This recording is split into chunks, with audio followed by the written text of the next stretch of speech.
If he were to switch these two sections and instead of opening the call by talking about him, if he just flipped that to starting the call and talking about me and talking about the prospect and then talk about him, that can have a great impact.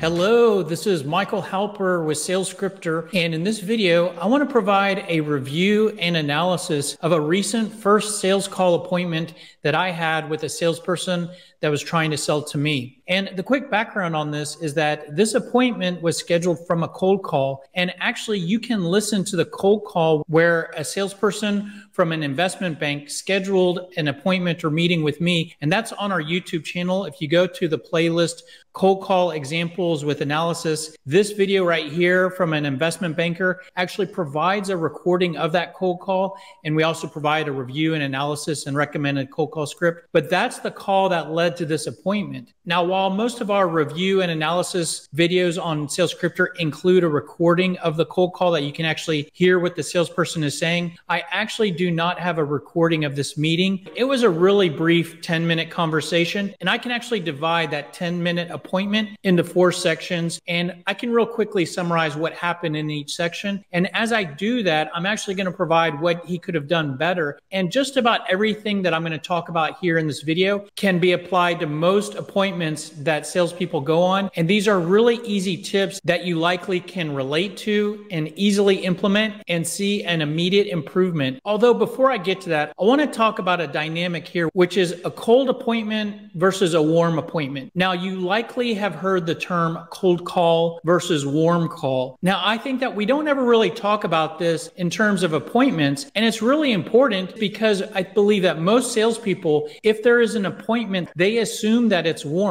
And with that, you're expecting the prospect to be a little bit more open with the information they share, or for the prospect to ask more questions and for things to be a little easier. Now, as you see, when I share with you the exchanges that I had with this salesperson, I was actually a cold prospect in this appointment. And this was actually a cold appointment. And this particular salesperson was probably not really prepared for that. If you go into an appointment and you're more prepared for a warm prospect, you're likely not to have a great appointment because you're not going to be as prepared as you should be. Although if you go into every appointment expecting a cold prospect, whether the prospect is cold or warm, you will be prepared in both cases. And the tips I provide you here today will help you to be prepared and perform well, regardless of whether the prospect is cold or warm. All right, let's get back to what happened and what he could have done better. And before I go through each of these sections, I first want to talk about the overall structure that he went through. And one of the best tips that I can provide you here in this video, and if you only take one tip away, it should be this. And that is, if he were to switch these two sections and instead of opening the call by talking about him, if he just flipped that to starting the call and talking about me and talking about the prospect and then talk about him, that can have a great impact. All right, so let's go through each of these sections one by one real quickly. And starting with him opening the call, he opened the call by just very quickly saying this is more of a networking meeting. I think that your opening is a good place to sort of warm the call up. Before we get down to business, let's try to warm the relationship up, warm the prospect up. And I think this is a good place to ask a few questions. So what I'm going to do here is I'm going to give you some meeting warm up, meeting opening questions, and you can use any of these that you either might like or might apply to your meetings or how you operate. But I think a great first question to ask someone on a call is, hey, how's your day going so far? Just really quick, soft, general conversation starter question there. And then I like to ask, where are you based? I think this is a good question to sort of try to get to know someone. And based on their answer, you could then expand into talking more about where they're based, or that could lead to good little chit chat areas. Like you could talk about the weather. What's the weather like out there? You could talk about any sports, current events, and just a little bit of chit chat to kind of get to know each other. Now, bear in mind, you only have limited time to work with, so you don't want to get into too much chit chat, but I'm going to still continue to give you some other meeting warm-up questions. So you could ask the other person what their role is in the organization. How long have you been working there? What did you do before you you went there, where are you from, what do you like most about what you do. And so those are really good get to know you questions and start to build rapport with the other person. Now, the next few questions I'm going to give you kind of shift gears a bit. So this next question I think is really good at helping you to identify what you're getting into with this meeting with the other person. And so a question I like to ask is, hey, listen, I know why I wanted to meet with you. Is there anything that motivated you to want to meet with me? So this is a great question, because if you're an appointment, that meeting was scheduled either by you or maybe by an SDR, lead generator. Maybe it was scheduled online. But what is very valuable for you to know is what motivated that person to take that call. And when you ask this, you may get answers like, well, the person calling me scheduled it with me, so I was open to it. Well, that's good information to know. Or you may get a response like, well, our existing contract's expiring, so we're looking for some sort of replacement. Well, that's good to know. So this is a really good question and answer to help you to figure out kind of what you're getting into with this meeting. Then sort of a logistics question is, share what the goal is and the agenda for the meeting. And then after you share that, you could confirm with them, does that match with your expectations for this meeting? Then I like to identify, is there something that the other person is looking to get out of the call or get out of the meeting? And I try to identify that by saying, is there anything in particular that you're hoping to get out of this meeting? And if you uncover something there, then you can either make sure to try to accomplish that or tell the prospect why that won't be accomplished in this meeting. And the last meeting opening question I like to ask is, do you have a hard stop for this meeting? That's not only a very courteous question to ask and can help to build a rapport with the prospect because you're being very considerate of their time, but knowing if you have a hard stop can help you to manage the meeting and accomplish all the things that you want to do and help you to move at the pace that you need to move at. All right, so the next portion of this first call sales meeting is that he moved real quickly to talk about him. And so slide one was basically the standard product and services menu eye chart. So, and he pretty much read through it. You know, at this point, he was like, we help with mergers and acquisitions. We help to raise capital. We can provide back office services. And so it was a number of different services. And then he flipped over to slide two. And this was some sort of client list slide where he listed out a number of different companies and really did not share any real examples of what they did with each client. Now, after he shared these two slides, he asked me, do you have any questions? At which point I said no. And so this is a good example of a cold prospect versus a warm prospect. When he said, oh, do you have any questions for me? And I said no, he seemed a little bit unprepared for that. Because if I was a warm prospect, I may ask questions at this point. Now, regarding how he could share this information about him, I mean, it wasn't horrible, but there's probably a little bit of small changes that he could have made to improve how he communicates about him. So of course, at some point, you need a good way to explain to the prospect what you do. So you can start by sharing the products and services your company provides. And that's what he did with slide one. But then you want to go on to explain what are the improvements that those products and services can make for the person you're talking to. And that would be your benefits. And so this is a good place to talk about improvements and benefits you deliver. And then something I think salespeople don't do enough, communicate how you're different from the competition. Okay, these are our products and services. That's great. Well, there's a lot of other companies that provide those products and services. So how are you different? And if your products and services are the same, maybe it's the way you do business or your pricing or your customer service. So try to think about how you're different. And this is a good place to talk about that. If there's anything interesting about your company, this is a good time to share that. So, you know, if you've been in business a long time, or if you're a woman-owned business, or if you've won some sort of awards, share those at this point. And then I think that this is a good place to talk about the impact of doing nothing. So if you're talking to a prospect and talking to them about all the great things that they can accomplish from purchasing you, look at that from the other side and talk about all the negative things that they can experience if they stay the course, the negative impacts of the status quo. And that might be the pain points that your product or service can help to resolve. And then this is a good place to share some customer examples. And that's what he does. The one change that I would make for him is that he showed me one slide with a lot of different names of companies. I'm a firm believer in less is more. And here's a good example. Instead of sharing me one slide with a bunch of different names, talk to me about one or two customer examples and go into more detail. If you really want to do this step correctly, get a customer example that is similar to the prospect that you're talking to, whether that's industry or type of situation, and share that example. Share something that they can relate to and something that's really going to open their eyes to why they should purchase what you sell. Now, if you recall, I told you that he started out the meeting by talking about him and then he moved to talking about me. Think about how much more powerful it can be to talk about all of these things if at first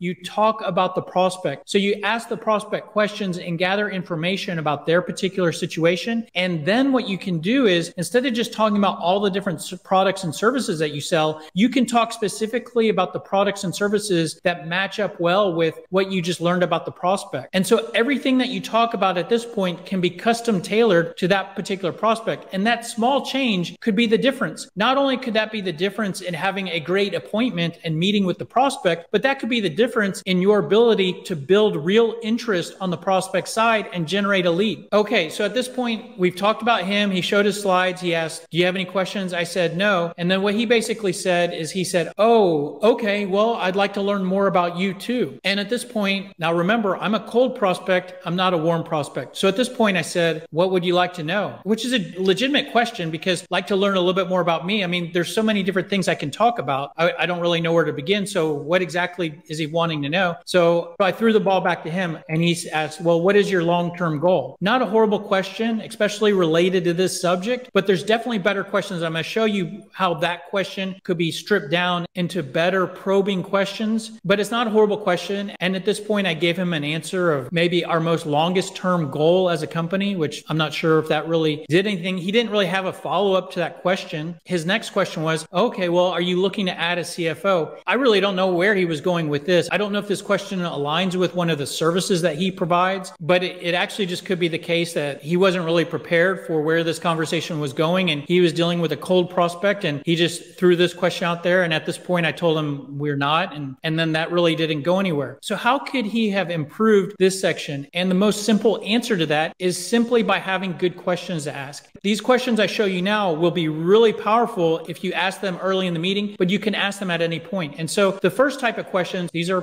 pain probing questions. So if the product and services that you sell help to decrease some sort of challenges and pain points, ask questions to see if the prospect has those concerns or challenges. Current state questions, these are questions that ask what the prospect is doing in the area where you have something to offer. Desired state questions, what direction does the prospect want to go? And his question right there of what is your long-term goal, that is a desired state question. Organization questions, if you're selling B2B, there's likely different departments, different people in those departments, different levels of the department. At some point, you want to try to gather some details of what the organization looks like. Need to purchase questions, does the prospect truly need what you sell? Ability to purchase questions, does the prospect have the ability to purchase what you sell from a financial standpoint? Authority to purchase, are you dealing with the decision maker? Intent to purchase, does the prospect have the genuine intent to purchase what you sell? So a lot of really good questions there. Any of those would be really good to ask in your first sales call appointment. Probably there's too many questions there. So if you follow this, your challenge might be figuring out what questions to ask. So one thing to help with that is you could actually divide these questions into two categories and ask them at different times. And to show you what I'm talking about here, let's go back to the recommended first sales call appointment structure. And so this is that structure that I mentioned to you, where we're talking about the prospect first, then we're talking about us, then we're going for the close. If you use this structure, you could make one small change. So let's just take away the close and add another step of discovery, and then we could add the close back after that. So if you use this structure, you can basically get into asking more of your questions in that discovery step. And actually, if you use this structure, you might do a mini close here. So this is where you've talked a little bit about them, then you're talking about you, building interest, and you can kind of do a mini close to check in with the prospect and to confirm that it makes sense to keep talking. And you could let the prospect know that you'd like to learn a little bit more about them and ask them some more questions. And you could either do it right then, or you could schedule that in a follow-up meeting if you're starting to run out of time. So the discovery call could then be a follow-up meeting, or you can try to squeeze it all in there. But when you use this structure, you have two areas where you're asking questions. And so what you can do is when you're opening the meeting and you're learning about them, you could focus on current state questions, pain questions, and desired state. So this is, you open the meeting. What are you guys using today? Are you having any challenges with this? What direction do you want to go? So that's a really great way to learn about them. Then you share some information about you. Oh, well, you might fit really well with what we do because we help in that area, and you might be really interested in this. And so you share some information about you. Are you interested in talking about this in more detail? I have a few more questions to ask you, and then you progress to the discovery state. When you get into that discovery portion of your meeting or your follow-up meeting, then you could ask all of these questions. And what you'll see here is that we actually repeat current, pain, and desired state questions. The reason why these are in both steps is because you probably won't get to ask all of your current, pain, and desired state questions in that earlier step. So this is where you can go back and pick any of those up, and then you can dive into some of those deeper probing questions. All right, so we've arrived at the last step here of this first sales call appointment, which was the close. And bear in mind, we really haven't had a real productive meeting at this point. So I'm sure he really knew there was really nothing to close me on. And at this point, he basically just said, would it be okay if I check back in with you down the road? Not a horrible question. I mean, I don't think there was anything else he could have closed for, so it's not horrible. But what I can do is give you some other questions that he could have asked at this point. So a question I like to ask is, what are your thoughts on what we've discussed so far? This is more of a trial close question. So you're checking in to see what the prospect is thinking or feeling or where you're at so far. So what are your thoughts so far? Then what I think is a good soft close question is, what would you like to do next? So I think this would be a better question than, would it be okay if I check in down the road? Ask the prospect, what do they want to do next? If the checking back in down the road is your idea, find out what the prospect's thought is in terms of what to do next. What direction would you like to go? Do you want to continue talking about this? When would it make sense for us to talk again? What does the path forward look like? So those are actually what I would call soft close questions. I think these are really good for an appointment. There's certainly harder close questions that you can ask, and we talk about some of those in some of our other videos. But at the end of an appointment, if you've done your job to qualify them, to build interest, to build rapport, and some of the other standard blocking and tackling, I think it's great to do sort of a soft close and let the prospect lead in terms of what direction to go, and then follow up that according to what they suggested. That's pretty much it. Hopefully you got a tip or two out of this video. If you did and you want to return the favor, very easy for you to do. Simply like, comment, share this video, subscribe to our channel. Any of those help us, and none of those cost you anything. If you like these tips, you may want to follow us on any of these social platforms where we post daily sales tips on all of these every day. If you like this and you want more, everything I've shown you here today is actually part of the SMART sales system. So SMART stands for sales messaging and response tactics. So our approach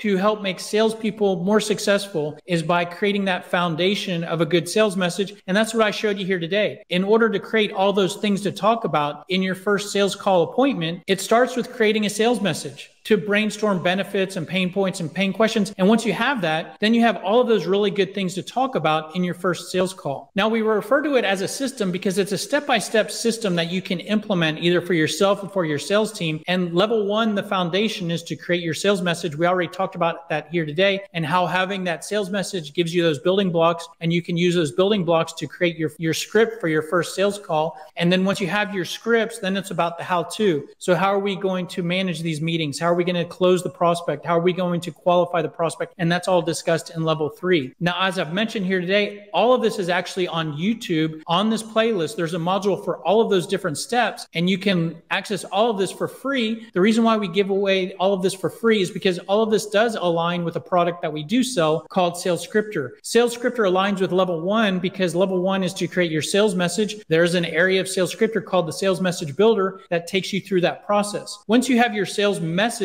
in the software in Sales Scripter aligns with level 2 because it provides a sales playbook, which is a library of sales scripts. So you have here cold call scripts, and you actually have a first appointment script. These scripts basically use all of your different building blocks and mix and match them to create all these different scripts. So all of the tips and flow and structure that I showed you here today is in this first appointment script, and that can be filled in with all of your benefits and pain points and differentiation and questions to ask and whatnot. And Sales Scripter certainly aligns with level 3, providing full CRM functionality, email automation. And then the upgrade from there would be, I'm certainly available to provide consulting hours. I help clients to create their sales message, create their sales scripts and email templates, first appointment scripts. If all of that is interesting, but you still don't know what to do next, you may want to check out my book, The Smart Sales System, Sell Smarter, Not Harder, and you can get a copy on Amazon here. That's pretty much it. Hope this was helpful. If you want more information, the best place for you to go is salesscripter.com.